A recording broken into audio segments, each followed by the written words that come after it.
Good morning, Caitlin. How are you this morning?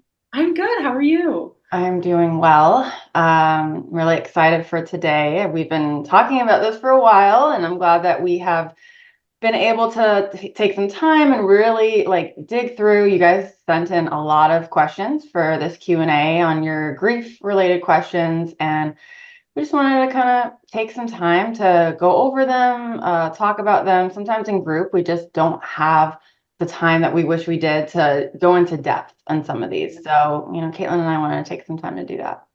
Yeah, and we tried to answer as many questions as we could. So if you listen in and you don't hear your question asked, it's not because we didn't think it was important or a good one. We just, in the thinking about time, we didn't want to take up too much of yours while you watch this video. So if you ever think of any, you can always reach back out to us later. We're happy to answer those for you. So first, we're going to start off with someone who sent in a question talking about anticipatory grief, which is something that Christiana is very good at.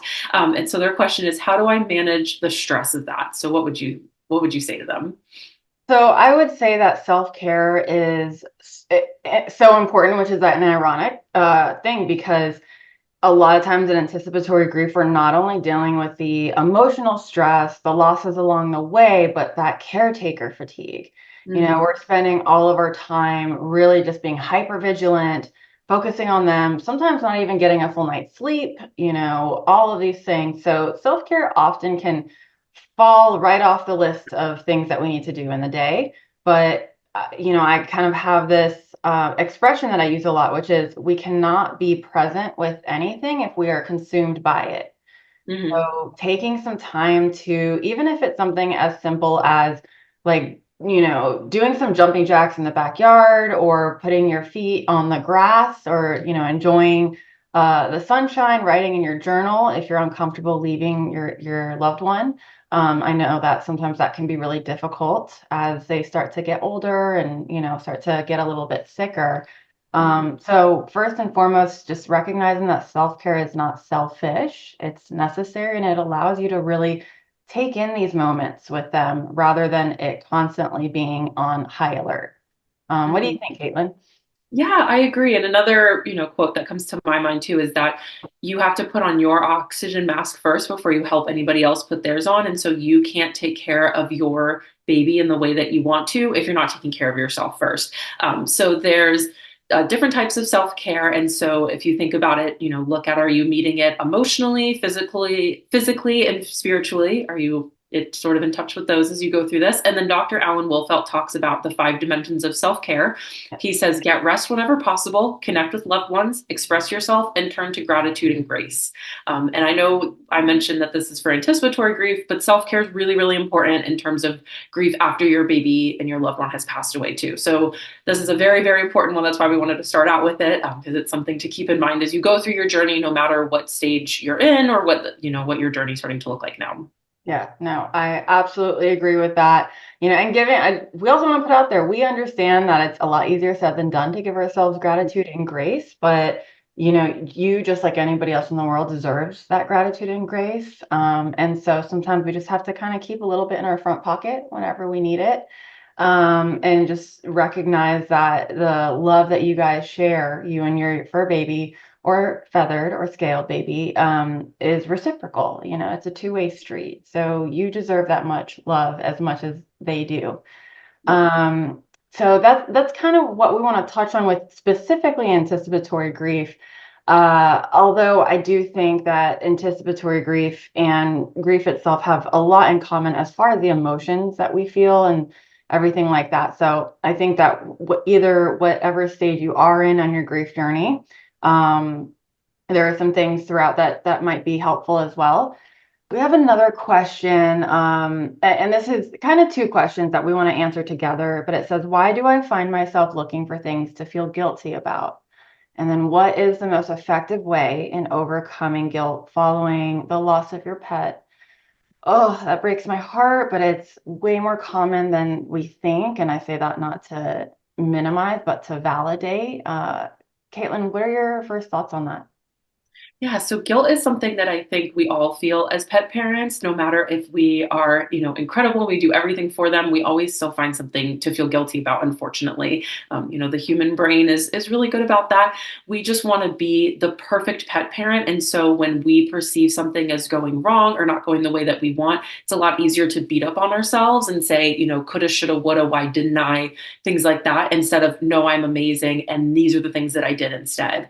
And I think a lot of it has to do with our upbringing, our family, the culture that we're in, especially as Americans, we tend to be really good about this guilt and blaming and shaming.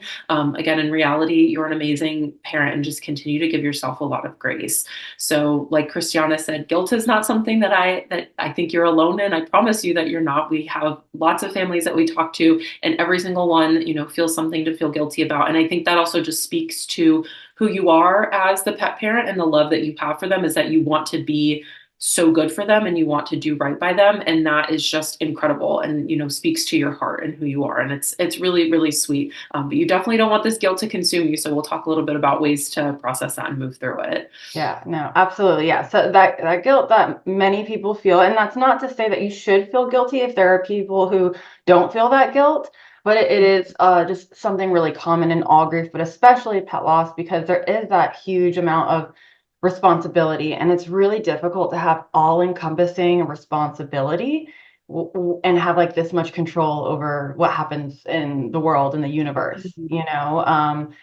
And speaking of control, a lot of times guilt is a way for us to seek solid answers for things that we don't have answers for. Where Mhm. sometimes people will say, oh, like if I would have maybe just changed that food, or if I would have noticed this tiny little change and rushed into the vet earlier, all of these things. And it's important to recognize that maybe that might be true, but also maybe not. So Mhm. we want to like, allow yourself to paint a full picture and not half truths when it comes to looking back. Our psyches don't really like unanswered questions. We don't like ambiguity. So even though it hurts our heart so much more, our brains are looking for solid answers, Mhm. solid, assessments of things that threaten us, and grief and that feeling of anguish is absolutely, our brain perceives it as a threat. But it's also important to remember that death is not a failure in and of itself. We kind Mhm. of do live in a society and a time where like we've pushed death off so much because of medicine, and it's a beautiful thing that we think sometimes we can escape it. And it can be a really bitter idea to swallow sometimes, that even to think that nobody is owed a long life. I know that that's definitely made me angry thinking about that. But also, no matter how long you've had with your loved one, a good life doesn't necessarily equal a long life, and Mhm. also a short life doesn't necessarily equal a bad one. So just Mhm. kind of keeping that in mind, and ways that we can kind of start to process that guilt so that we're not stuck there in our grief. Mhm. I personally, really, depending on where you are in your grief, and in your guilt, especially letter writing can be really powerful. Saying the things to our loved one that maybe we wish we could say now, and looking back with hindsight, we're recognizing that we didn't recognize then. And also including all the things that you don't have regrets for, that you're so glad you did it that way. If you're in a place where you are really ready to tackle and process that guilt, there's a 3-letter exercise that I like to recommend, where the first one is writing that letter to your loved one. It's an I love you letter, thank you for letter, I love you for, sorry for, whatever you need to say, just kind of getting it out there. If you have somebody that you can read it out loud to, I highly recommend that. And the second one, when you're ready, is actually a letter from your loved one's perspective to you. What would they Mhm. say in response to that? What would they say to get you through this time? And make sure to include all of the unconditional love, the non-judgment, the just understanding that they've always had for us. That's why that they're so amazing, and that love is so profound and feels so safe. And sassiness and goofiness, if that's them too. And then the third one, when you're ready, is actually a letter from you to yourself. It's not going to be like journaling, like stream of thought. It's going to be an intentional letter in practicing granting grace, permission to be human, to not have a crystal ball, how you're going to take everything that you learned from them and utilize that and use it moving forward. And this isn't meant to be something that happens in one day. It should take some time so that you process it. But I am a big fan of letter writing and just, writing and journaling and giving it a place to live outside of ourselves. Hmm. Yeah, I agree. I love letter writing. There's so much healing in putting thought on paper. And when you pull it out of your head and put it down and you've written it, you can really process it easier that way versus having it just cycle through your head constantly and you don't Yeah. know where the thought stops or where it ends. So Yep. writing it down is great. And I think, Christiana mentioned it too, writing a list of all the things that you did for your baby versus what you feel like you didn't do. And that puts a lot into perspective. And it reminds you again, you're an amazing pet parent. You did the best you could with what you knew at the time. Hindsight is, 2020, as we all know, but it's hard looking back and thinking, what if I had done that treatment or not done that treatment, this, that, or the other. But in the end, we make the best decisions again with what we know. And, our babies could live till they were 100 and we'd still complain we didn't get enough time. And so we're never prepared to go through something like this. So yeah, give yourself a lot of grace. They unfortunately don't live as long as we do. We know that logically, but emotionally, we feel like they're immortal. And so it's hard to feel that balance between the two and the battle between them. I think doing all of these different exercises can really, again, just remind you that you're a good mom, you're a good dad, you did really well by them. And animals are very forgiving. Remind yourself of that too. There's probably a time where you didn't feed them on time, or you said you'd be back home and you were 20 minutes late. And guess what? They didn't care. They were just happy that you were home. And so, extend yourself that forgiveness as well. And I think that can help you start to move through this guilt, which is a tough feeling. But again, you're not alone. We totally get it. Yeah. And I mean, and it's a relationship based on forgiveness. There's plenty of times I know that my dogs have torn something up that they really shouldn't have, or maybe barked in the middle of a really important Zoom meeting or something like that. And it's frustrating, but we forgive them. It's just part of that relationship. And you mentioned something about how much we love them, and it's important to remember that we're right now, especially without the objectivity of them with us there, and we're looking back and we have that longing. We are comparing our love, which is immeasurable, unquantifiable, Mhm. infinite, to something that is measurable, which is all of the actions that we did or did not do, or in our grief after the fact. Sometimes I feel guilty. We might feel guilty that, I'm not thinking about them enough, or I had a really good day today. And it's just important to recognize that if we compare like the infinite love that we have to something that is extremely measurable, it's never going to weigh out. It's an Mhm. unfair and unrealistic, thing to compare. And Mhm. also, as far as grief after the fact, you have nothing to prove.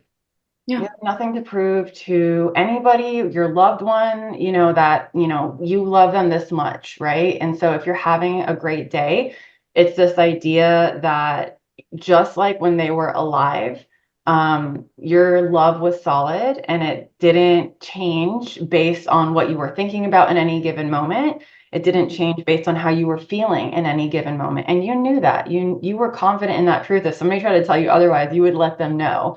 Mhm. And that's the same love. It carries over. It's still solid. And when it's solid, it doesn't change or fluctuate based off the very fluid and transient things like feelings and thoughts in a day and all of those things. So just kind of, keeping that in mind and this is going to be a lot easier said than done. And it's a practice is choose not to rehearse the guilt.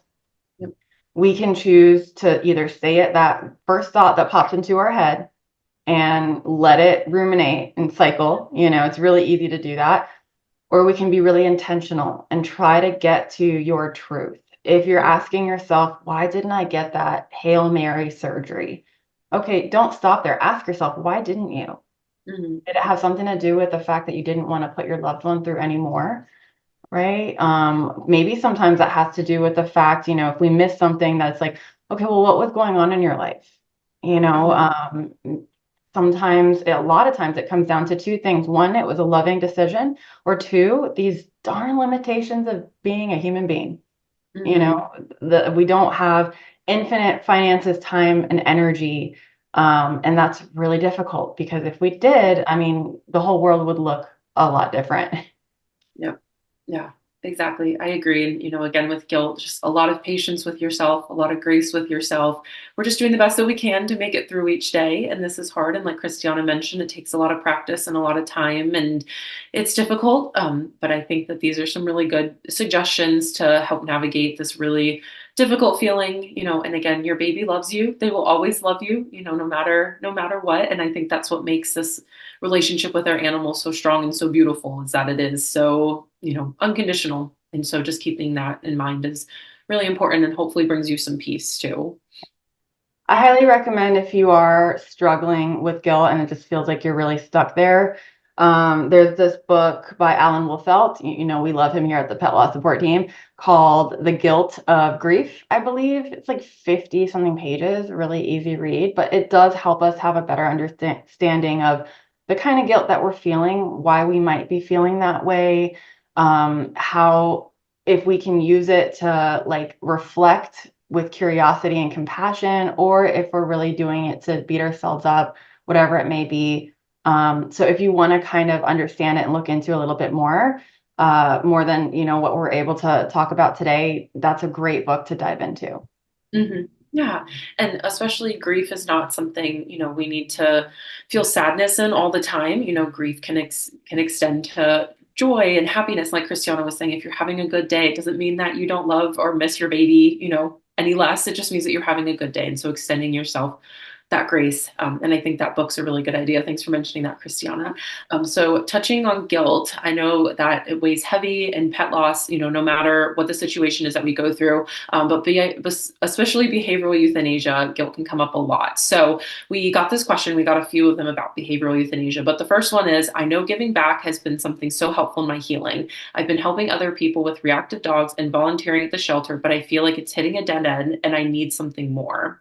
So the important thing to remember is there will always be animals that need help. Animals that always need support, that need a home, that, they just need something, especially now in the post-COVID times. A lot of animals are, homeless, unfortunately, and need support. But if you can't give back to this one pet, remember that's okay. Somebody else can. And you just need to do what you need to do to get through this. And there's other ways to help these dogs and these cats and, reptiles and, whatever other animal it is that you really have heart for. You can always donate money. You can donate blankets. That's a really big thing. Sometimes shelters just need sheets. You can go to the dollar store and get some of those. You can be an advocate for them. You can share posts on your social media. You can volunteer by, working on their website, or you volunteer by just answering phone calls at the beginning, whatever that looks like, you can give back in that way. So if being around, another animal right now is just too difficult, but you want to give back in that grief, which we always recommend doing, there's a lot of healing in doing something, especially with guilt, doing something with your guilt and pouring it out in that way. There's other ways, again, to do that without just specifically being around an animal or bringing them to your home, which might be really upsetting depending on where you are in your grief journey. So just allowing yourself to heal through those other ways. And like I said, just knowing that there's animals will always need homes, but they will always find homes too. So if it's not with you, that's okay. Unfortunately, we can't save every animal. If I could, I would bring every single one home with me every time I drive past a shelter. Yeah, Christiana's the same, but we can't, and like Christiana mentioned, we have limitations as humans. It's very annoying, but we do. So just do what you can to help them. And like I said, there's lots of different ways to give back. You can always reach out to us too, and I'm sure we can come up with other ideas as well. Yes, yeah, again, yeah, like perfectly said. I'm not gonna ruin what you said because it was so perfectly said. Just gonna echo again, like we are here if these are things that you want to just talk about or anything like that. I'm gonna kind of jump to this next question that really sticks out to me, which is how do we deal with shame, specifically with behavioral euthanasia? And that hurts my heart so much, only because shame is this really just like ugly gremlin that lives rent free in our heads sometimes. It's important to recognize this difference. Guilt is this idea that I did something bad, I did something wrong. That's that feeling. And then shame is this idea that I am bad and I am wrong. And being able to differentiate that we are not our feelings and we are not our actions, is kind of a first and foremost step so that we can like even get to a place of processing that. Kelly, our colleague, one thing she always says that I absolutely love is, shame needs secrecy to survive. Mhm. So allowing yourself to kind of talk about it and where that comes from is really can be really helpful just to get it out of yourself. Like you said earlier, sometimes like these ideas can circle in our head. We don't know where they stop and where they end. They can kind of just like go into this whirlwind of all the other things in our lives. Mhm. Um, but I think that it is important to just recognize that until we have really worked through this and processed it, we talk about how vulnerability is courage, and vulnerability absolutely is courage, but it's also Mhm. important to have the self-awareness and discipline to know and see who deserves to hear your story, Mhm. who deserves to like see into your broken, open, bare heart while you are still trying to figure out how to put the pieces together. Um, not everybody is worthy of like hearing that part of us. Mhm. So until we're in a place where we can tell our story and feel really confident about it and we work through it, I would say, know who your people are, Yep. which people you can talk to openly about it, versus people who maybe are great distraction friends, maybe great friends to like do activities with, and they're really funny, but maybe not always so able to be, empathetic and understanding of something that they haven't gone through. Mhm. So I would say that, and Caitlin and I are both really big advocates of therapy. So when it comes to shame, shame is like another level of guilt, like to guilt. And Mhm. so highly advocate having somebody to just really work through that, where you get to spend that whole hour just, talking about this and also how it might relate to your own personal self-worth Yep. and your place on this planet. So that's kind of my take on it. Caitlin, did you have anything that you wanted to add to that or any thoughts on that? Yeah, I was going to say, speaking about going to therapy and who to share this with, talking about self care that we mentioned earlier, boundaries is a really, really good form of self care, and guarding your heart. So, again, not everybody needs to know this, and that's okay. We have our behavioral euthanasia support group, we have our individual sessions, there's Facebook groups and different resources that we can send you specifically to go through this because we understand that this is something that's very disenfranchised. Pet grief in itself is not something that people want to talk about, but behavioral euthanasia sometimes tends to have a lot of negative reactions to it when you share this with other people. So, again, allow yourself to guard your heart. If people ask what happened to your loved one, you can just tell them you were sick because they were sick, because that's not a lie. That's exactly what they were. They were sick. It just wasn't in a physical sense where you could see it. It was mentally. And so allowing yourself the space to tell your story because we want to, and no matter what you went through with your sweet one going through the situation, there's still love there and there's still joy there, and you want to tell their story because you're proud of who you are as their parent, and you want to have people hold the space for you to be able to talk about that. So again, drawing boundaries, totally fine. Like Christiana said, you can take those friends and sort of put them on the back burner and say, I'll come back to you later, but you're just not helpful right now, and that's fine. Doesn't mean you're cutting them off, you just don't need them right now, and that's fine. And so lean into your people that really do get this, and do want to be supportive and want to be as understanding as they can be, even if they haven't gone through this too. Yeah. So yeah, Christiana mentioned too, and she says it a lot, but you won't fall apart if somebody doesn't know. So give yourself that space to, again, be kind to yourself and guard yourself. Yeah, no, absolutely. And a great moment to mention that we do also offer a behavioral euthanasia support group to those who don't already know, twice a month, hosted by Caitlin and myself. Mhm. And so just know that that is also a safe place with other people who do understand. Yep. If you need to know more information, please just reach out to us and we're happy to send you that info. Mhm. So the next one sort of ties back to the first question that I talked about with behavioral euthanasia, is advice for dealing with regret when you feel like you've tried everything. So tying this back to the first question in the sense of, I think giving back in any regret or guilt that you're feeling can really help you begin to process it. Again, really just recognizing that we do the best that we can with what we know at the time. And especially with behavioral cases, sometimes families will feel like they can't be around another animal, or that they've really just let dogs down in the sense by having to make that decision, when in reality, death is not a failure. As Christiana mentioned earlier, you did nothing wrong by making that decision. You actually made the right decision, for both you and your loved one as well.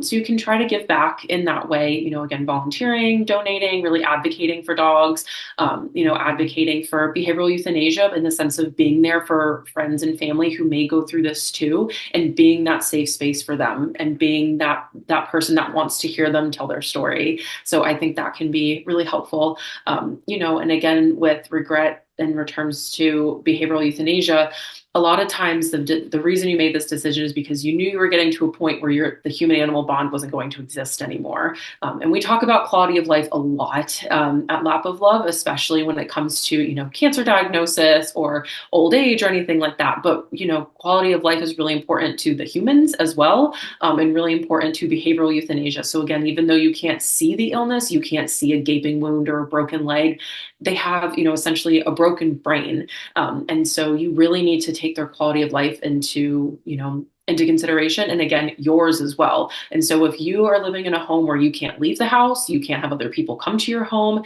your dog or your cat or whatever animal it is can't leave the 2 foot by 2 foot room that you've put them in because they're a danger to themselves or to others, you really have made the right decision then. And you've released them from their demons. You've freed them from whatever is going on in their brain.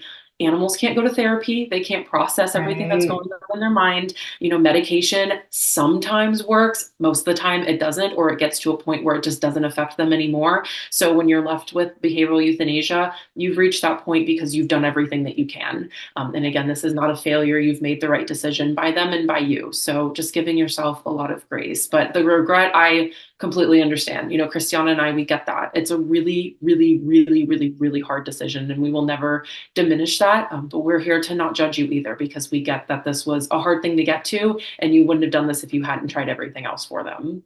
Yeah, no, and it's so hard. You're right. It's an invisible illness, and we've been able to apply so much of what we know in human medicine to veterinary medicine, as far as the physical body goes. But the fact of the matter is that yeah, they just don't have that part of the brain that we have where we can think about our own thoughts.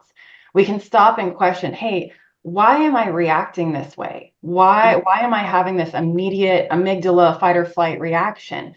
They just that part of their brain doesn't exist. And so we can't apply a lot of those same things that we have for when humans face that invisible illness. And that it's hard. That just Mhm. sucks. Sometimes we can say all these words and not, it does come down often to that it just sucks, that Yeah. that is the case. But yeah, that human animal bond is something that we want to preserve. And something that I heard in one of our behavioral euthanasia groups that really stuck with me is that a lot of times we talk about guilt and just how we feel so out of control. Like there's nothing that Mhm. we can do to make this the way that we really like are wanting it to be. We're also grieving the idea of having a dog or sometimes a cat, what that would be like, and then we feel guilt about it, all of these things. But it's definitely feels like a loss of a sense of control and ability to handle things. And somebody told me that when they made this decision to do behavioral euthanasia, that was them taking back control, Mhm. because there is this always unknown of if something happens and it's bad enough, will they be taken away? Mhm. Will they be quarantined? Have to spend 10 days in a animal control and be quarantined, all of these things. And her being able to say, no, I'm going to say goodbye in the way that I want to say goodbye. And it's not going to be coupled with anger for hurting somebody or frustration on that or any of that anything else. So it sometimes is a little bit of reframing of why you Mhm. did make that decision when you were faced with something that is not so understood, especially in the pet lovers community. But Mhm. I just wanted to share that because it was something I learned from you guys, and it was really profound to me. Hmm. And I think it's important to remember euthanasia means a good death. And so, how lucky are these babies that they have parents who want to give them the gift of a good death? And, again, behavioral euthanasia, it's so hard because sometimes we feel like this was a failure, that we got to this point that we had to do that. But in reality, these babies are so, so lucky that you cared about them so much that you were willing to take on their pain as your own and again, free them from their demons. And now, we all believe in something different, but they're in a place where they don't have these battles. They can run around instead of being cooped up in a house where they are, again, either a danger to themselves or a danger to other people. They can finally cross the street and not have to worry about getting anxious about seeing another dog. They get to just run around and they get to be an animal. They get to be that dog or be that cat, without the limitations of, whatever invisible illness that they had. So, again, give yourself a lot of grace. You got to give them that gift. You got to just love them through these hard times, and you got to love them through, their last few days. And even now in their death, they're still loved. And I think that's a really, beautiful thing to remind yourself of, and remind yourself that that bond is still there. And that's a really incredible thing that they have a human that's grieving for them this deeply. Yeah, definitely. I'm going to move to this next question that is kind of the next couple questions are about getting another pet, which I know can be really activating in our grief. When somebody says, "Are you going to get another one?" It can be really difficult, but oftentimes it is something that we do think about eventually. So this question is, I often hear that our loved ones wouldn't want us to be sad and want us to be happy. But anytime I even look at a pup needing a home, my heart just breaks.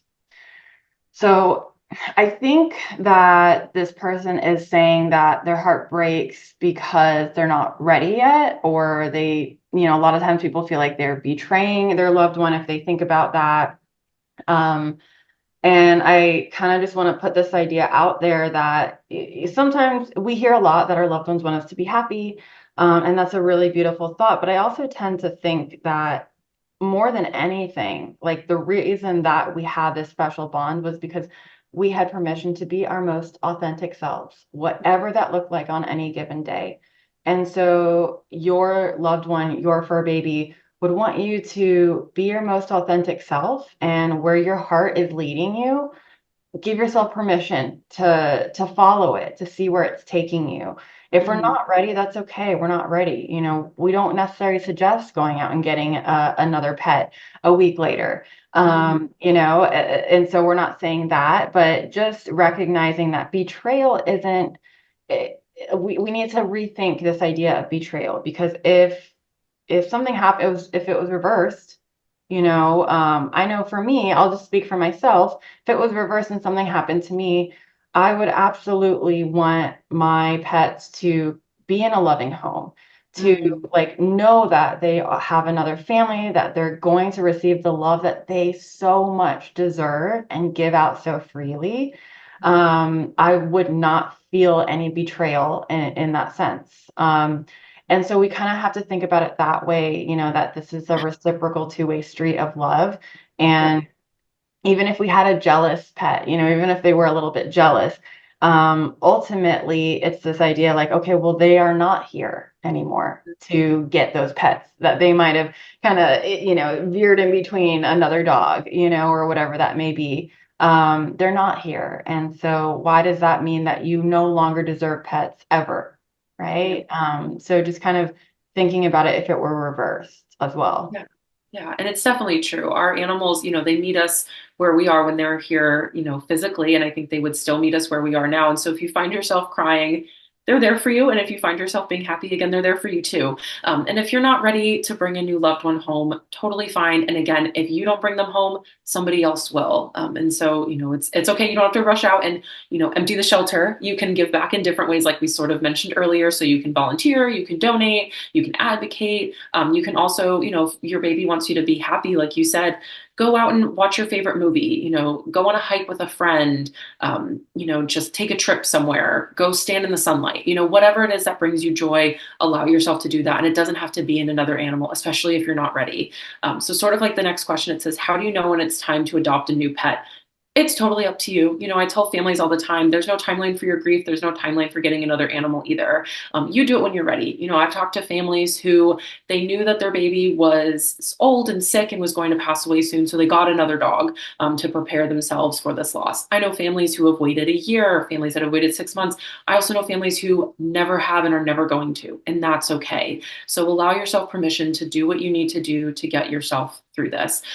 Something that we like to talk about is Dr. Alan Wolfelt. Again, we love him. He has an exercise, and really it's just talking about if you're thinking about getting a new pet, sort of start really small. So I always say go on petfinder.com. If you've never heard of it, it's a website that pulls up all the animals in your area that want to be adopted.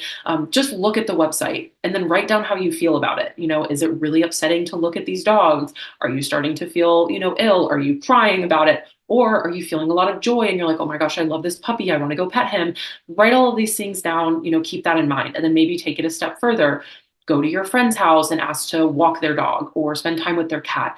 Just see how it feels to put your hands in fur and around other animals. Then write that down. Then maybe you go to the shelter and you just stand near a dog that needs a home. See how that feels. Allow yourself the space to Very feel that. important if you do that, make the commitment ahead of time that you are not adopting that day. You are going to gauge. Just want to throw that out there. Very No, important. exactly. Thank you for saying that. It's so true because again, we as pet lovers and as pet parents want to save everybody. We want to be around animals, but if you do bring a dog home that same day, you might run into an issue where suddenly you might have to rehome the dog, which again, there's no judgment. We all have to do what we need to do. But it may just be more upsetting at where you are in your grief journey. So yeah, go meet the dog or cat, see how you feel, go home and think about it. If you're sleeping on it and you're like, oh my gosh, I just love that kitten. I need to bring her home, write those feelings down, have that conversation with yourself or with anybody else that's in your family or in your home. See how that feels and, go on from there. Yeah, no, absolutely. And I think a big thing too is comparison, how we see ourselves. If we are comparing them to the loved one who passed, and like that is like our biggest motivating factor, and not recognizing that this is an individual. Mhm. We wouldn't want to be compared to somebody else, when we are ourselves. And so and if we kind of bring them home because, oh, they reminded me of my loved one who passed, that really opens the door for disappointment and sometimes resentment because they're Mhm. not going to be them. So when we're like able to recognize that this is going to be a complete like new individual, they may have some really great qualities that are very similar to our loved one. Mhm. So kind of just being cognizant of that, like where our comparison is at, what things do we love about this new fur baby that we're, Mhm. kind of interacting with. So just kind of keeping that in mind, and it really also oftentimes comes down to sometimes it's not just betrayal. Sometimes it's like, I can't go through that heartbreak again, which is Yeah. understandable. Yeah. And it's this big question that seems really obvious, but as far as putting it into action isn't always, which is, was the love worth it? Was the love worth the grief that I know I'm going to go through if I get another pet? Yeah. And part of the grief journey that it's meant to be transformative is eventually, hopefully, if we're able to, having the courage to love again, knowing that that's likely what we will be facing, which it ain't easy, guys. Again, we talk about it because we're not in acute active grief right now. So, Mhm. and sometimes it can sound like we're saying these things like they're really easy, but we understand that it's definitely not. Um, so, just some ideas on if you are thinking about it, if you're really battling with that. Oh, and we have this little poem here that we wanted to read Mhm. from a book called Bones Would Rain from the Sky. And it goes, there's a cycle of love and death that shapes the lives of those who choose to travel in the company of animals. It is a cycle unlike any other. To those who have never lived through its turnings and walked its rocky path, our willingness to give our hearts with full knowledge that they will be broken seems incomprehensible. Only we know how small a price we pay for what we receive. Our grief, no matter how powerful it may be, is an insufficient measure of the joy we have been given. So a lot of it is perspective and where we are, in our grief journey. Um, Hi everyone. Thank you so much for watching part 1 of our Q&A with myself and Christiana. There will be part 2 coming soon, so be on the lookout for that. Thanks everyone.